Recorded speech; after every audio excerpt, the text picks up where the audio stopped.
Salut, te voici actuellement sur la chaîne YouTube Snapstar. Sur cette chaîne, tu retrouveras tous les plus gros clashs de Snapchat et tous les plus gros buzz du moment. Surtout, n'hésite pas à t'abonner tout en activant la cloche des notifications pour ne rien rater du contenu exclusif de cette chaîne. Et oui, sur cette chaîne, tu retrouveras du contenu qui n'est disponible nulle part ailleurs. Sur ce, je te laisse avec la vidéo. Bon visionnage.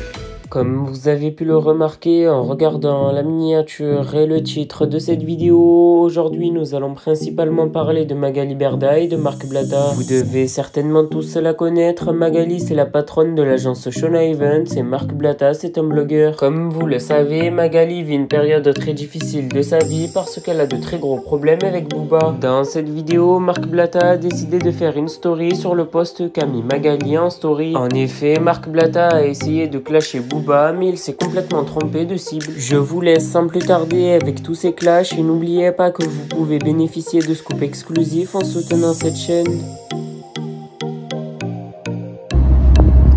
Shalom à tous mes frères juifs.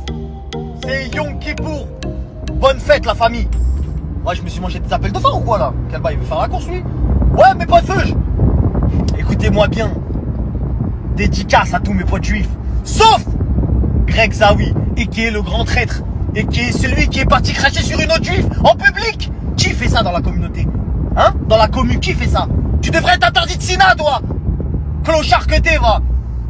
Déjà que tu nous as fait honte. Ouais, nous, Blatta c'est juif. Déjà que tu nous as fait honte. Quand t'es arrivé, t'as commencé à voler.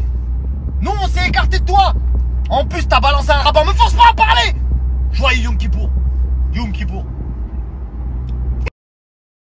Ça fait au moins 15 ans t'as pas fait les teufs. Espèce de grand traître de la commu. T'es radié. T'es radié, toi. Avec ta grande coupe. On dirait Doctor Strange. Voilà, t'as des problèmes capillaires. Et après, tu vas parler de Wesley. Oui, nanani, nanana. Arrête de parler. Paye tes dettes, déjà. Trou du cul, va. T'es là, tu fais des interviews. Oui, Nabila, ferme ta gueule. Rends l'argent, toi. Rends-le. T'as été jugé, rends. Nous, on n'a pas été jugés. Vendeur de téléphone à Oberkampf. Sur la tête de Wam. T'es qu'un ragondin. Et tu peux planter. Ça oui. On dirait pas je lance un défi à quelqu'un. Et tu peux planter, Zawi. Tu demandes des factures partout là où tu manges. T'as jamais sorti un euro. C'est que tes sociétés qui ont payé ta vie. T'as arnaqué la TVA de toute la planète. Plus personne n'arrive à respirer à cause de la taxe carbone que vous avez pris. Le cerveau de la fête. T'es quel cerveau, toi? Voilà, t'es éteint. T'es éteint, t'es qu'un jaloux. Parce que Marco Mouli, il a fait une bête de musique. Ouais, Marco Mouli. Li. C'est ça pour ma maman. Wouh! Et t'avises surtout pas de me répondre avec ton air condescendant. Parce que j'en ai strictement rien à foutre que t'as 58 piges. Ou je sais pas quel âge, tu t'en fais 72. Clochard, va. T'es là, tu fais des interviews. Oui, mais moi, j'allais révolutionner le business de... Bah, ouvre là ta boîte. T'es qu'un voleur de TVA, ouvre là ta boîte. Allez, non mais là, je suis colère, là, il m'a énervé. C'est Yom Kippour, et lui, il est là, ça se voit, il mange. Ça se voit, il allume l'électricité, lui, le vendredi. Sur la tête de Wam, il allume la lumière. Il fait pas les trucs.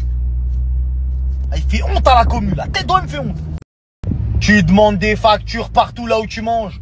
T'as jamais sorti un euro. C'est que tes sociétés qui ont payé ta vie. T'as arnaqué la TVA de toute la planète. Plus personne n'arrive à respirer à cause de la taxe carbone que vous avez pris. Le Hello everyone, it's very cool to subscribe. 30 secondes. La famille, j'espère que vous allez bien. Direction la nouvelle maison, voir un peu l'avancement des travaux. Je suis malade. J'ai l'impression qu'il y a un petit virus là qui court à Dubaï. Voilà, on est tous faibles et tout, on a mal partout, mal à la gorge et tout, laisse tomber. Bref, ouais, pour vous dire, je vais à la nouvelle maison et je voulais partager avec vous un sentiment de frustration, mais voilà, c'est fait, tu vois. Je ne peux plus revenir en arrière. Pour ceux qui achètent une maison, sachez qu'il n'y a rien de plus important qu'une maison. L'immobilier, c'est le truc le plus solide, avant même la crypto, avant tout ce que vous voulez. La première des choses que cherche un être humain, c'est de se loger. Ensuite, c'est manger. Et ensuite vient les trucs annexes, s'habiller, etc., etc. Mais la première des choses, frérot, tu cherches un logement, tu veux un tour au-dessus de ta. Donc l'immobilier reste le meilleur investissement que vous puissiez faire dans votre vie. quand vous achetez une maison, vous avez envie que, si c'est pour y habiter, notamment moi c'est le cas, donc après la maison dans laquelle on est avec Nadé, on va la mettre en location. Mais celle-ci qu'on a achetée, on aimerait vraiment faire un truc de ouf, tu vois. Donc on n'a pas fait les mêmes erreurs que la première maison qu'on a achetée. On a pris un designer. La première maison, celle que vous avez vue là, c'est pas un designer, c'est moi avec mes idées, machin, on a fait des trucs et tout ça. Ça va, je m'en sors pas mal pour un mec qui n'est pas designer de métier. Mais je peux vous garantir que quand vous prenez un designer, alors le résultat est... Il y a un fossé, il y a un monde. Tu vois, lorsque tu vas chez Ikea ou peu importe, les maisons du monde, tu vois, ils te font des simulations de chambres ou de salles à manger, etc. Tu as toujours l'impression que c'est une dinguerie. Et quand tu mets les meubles chez toi, c'est pas pareil. Parce qu'il y a toute une atmosphère, il y a un designer derrière. Bref, tout ça pour vous dire que lorsque vous achetez une maison, prévoyez un coût qui va entre 50% du prix de la maison. Et ouais, je dis pas n'importe quoi. Quand vous prenez un vrai designer, hein, un mec qui te fait une dinguerie chez toi, mur de pierre, LED partout, truc de fou, parquet, minimum la moitié du prix de la maison. Voire même le prix de la maison dans le design. Ce qui représente une somme d'argent conséquente. Mais en fait, je vais vous expliquer, surtout à Dubaï.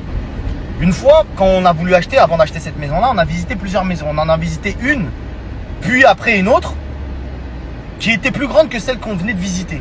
Qui était beaucoup plus grande, tu vois, etc. Mais elle avait moins de cachet. Parce qu'elle n'avait pas été faite par un designer à l'intérieur. Et du coup, c'était une maison lambda, il n'y avait pas d'émotion. Donc du coup, des fois, il y a des acheteurs coup de cœur. Comme Nadé et moi, on est vraiment sur le coup de cœur, tu vois. Et quand on rentre dans une maison et qu'il y a un designer qui a mis sa patte dedans et qui a vraiment fait une dinguerie, etc. Bah du coup, la maison, elle a beau être plus petite, elle dégage vraiment un truc de ouf. Et c'est ça, sur ça qu'il faut se pencher la famille pour faire la différence. Comme dans les émissions, quand ils retapent des maisons pour les revendre, t'as compris quoi. Des fois, c'est rien, mais c'est ce qui fait la différence. Donc la morale de l'histoire, c'est quoi? C'est que si vous avez un budget de 500 000 € pour acheter une maison, achetez-en une à 250 000. Ou achetez-en une à 300 000 maximum. Et tout le reste du budget, foutez-le dans le design. Parce que je peux vous garantir que vous ne perdrez pas. Déjà de 1, ça va vous valoriser intérieurement. Vous allez vous dire, ah, j'ai l'impression d'être multimillionnaire. Parce que quand tu arrives chez toi, c'est une dinguerie. Plutôt que d'acheter une maison à 500 000. Et à la finale, bon, tu as juste des espaces, mais c'est un peu dégueu à l'intérieur. C'est normal. Les gens, tu vois ce que je veux dire? Donc voilà, à la revente, en tout cas, c'est beaucoup plus intéressant d'avoir une maison designée parce que ça se revend immédiatement plutôt que d'avoir une maison lambda où il y a beaucoup de concurrence avec des voisins qui ont potentiellement la même maison que toi. On est arrivé devant la maison. Voilà. C'est en train de faire la façade. Vous voyez là? Ça va être la façade Batman là.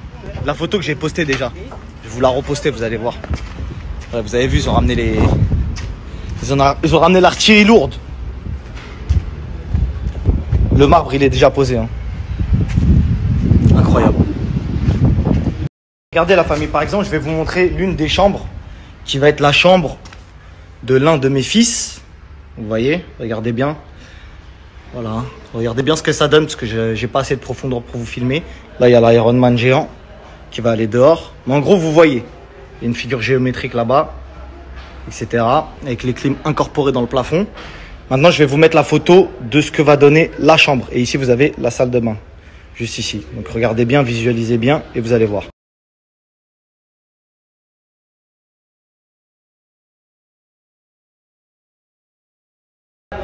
L'équipe, l'ascenseur, là, ils ont commencé à faire les genres de travaux. Les genres de travaux, ton truc. Bon, là, il y a la salle de bain de notre chambre. D'accord? Il y a la salle de bain. Vous voyez? Ça, c'est la douche. Machin. Ils ont terminé le marbre de la salle de bain. Voilà. Donc là, il va y avoir une baignoire, jacuzzi. Là, les vasques, double vasque, avec le miroir ici, magnifique. Le dressing de madame. Voilà. Vous savez, la famille, si un jour mes profs d'école m'avaient dit la vie que j'allais avoir, j'aurais pas cru. Mais malheureusement, ils n'ont pas cru en moi. Et pour la majorité des gens qui sont issus des zones d'éducation prioritaire, la majorité du temps, même si vous êtes des bons élèves, on vous dit t'inquiète pas, travaille et tu pourras avoir peut-être un métier plus tard. Vous savez, la famille, c'est une énorme fierté de venir chez soi et de regarder les travaux, etc. Ça donne un sentiment indescriptible. Il n'y a que ceux qui ont acheté, qui construisent, etc. qui comprennent ce que je veux dire. Maintenant, je sais qu'il y en a plein d'entre vous qui aimeraient également se lancer, se dire voilà machin. La famille, si à l'école on vous apprenait à être riche, croyez-moi que les profs ne seraient pas là où ils sont. Ils ne seraient pas profs, d'accord? Un prof qui a la recette miracle pour devenir quelqu'un multimillionnaire ou riche, il l'est lui-même déjà pour commencer. Et pour ceux qui se diraient peut-être, ouais, mais les profs, ils ont le désir de vouloir transmettre un savoir, etc. Les hommes riches font des conférences pour transmettre leur savoir également. Les hommes très riches comme Bill Gates, etc. prennent 100, 200 000 euros pour des conférences et ils apprennent aux gens à faire de l'argent, à ouvrir des boîtes, à pouvoir se casser la gueule, à se remonter, etc., etc. Donc, comme je vous le dis, la famille, aujourd'hui... Merci à toi d'avoir visionné cette vidéo et surtout n'hésite pas à liker la vidéo et à nous donner ton avis dans l'espace commentaire. Sur ce, on se retrouve dans une prochaine vidéo. Peace.